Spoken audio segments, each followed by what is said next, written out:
हामी मानिसहरूको जिब्रो नि कति लाटो है। के खाँदा मिठो, के खाँदा नमिठो भनेर ट्याक्कै छुट्याउन सक्ने क्या। अझ त्यसमा पनि गृहिणीहरू के आफूलाई पनि मिठो खानुपर्ने र घर परिवारका सबैजनालाई मिठो खुवाउनु पर्ने। त्यसैले के पकाउँदा मिठो हुन्छ होला भनेर सोचिरहन्छ के। त्यसैले नि साथीहरू आज मैले सादा भुजाको सट्टा चिकन बिरयानी बनाएँ। त्यो पनि आफ्नै नेपाली पाराले, होटलको जस्तो होइन है। सुरुमा मैले खाना नै बसाल्छु राइस कुकरमा। त्यसलाई मजाले धेरै बेर पकाउनु हुँदैन, काँचो काँचोमै निकाल्नुपर्छ। त्यसैले सुरुमा खाना बसाल्दा नै मैले 2टा तेजपत्ता, 2टा सुकिमेल कुटेर र 2टा दालचिनीलाई पनि हालिदिन्छु के। र माथिबाट थोरै घिउ पनि हालेर बनाउँछु। अब यतातिर ग्यासमा भने चिकन बसाल्न तयार गर्छु।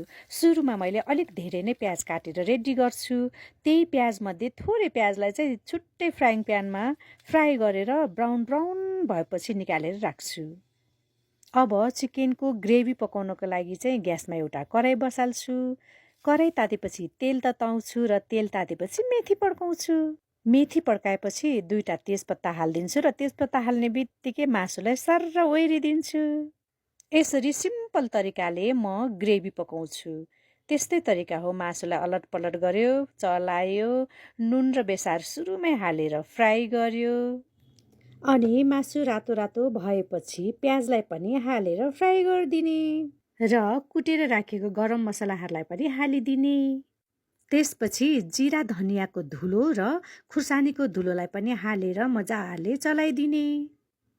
त्यसपछि काटेर राखेको टमाटरलाई पनि हालिदिने। त्यसपछि थोरै अदुवा लसुनको पेस्ट पनि हालेर चलाइदिने। यति गरेपछि छोप्दै चलाउँदै सानो ग्यास पारेर मजाले पकाउने। यति गरेपछि हाम्रो ग्रेभी पाकेर पनि तयार भयो।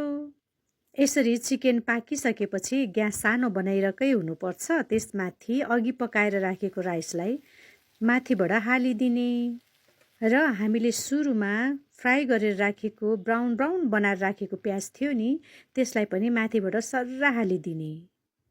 मैले यहाँ थोरै फुड कलर पनि हालेकी छु कि साथीहरू। हजुरहरूले फुड कलर चाहिँ हाले पनि हुन्छ, नहाले पनि हुन्छ है त।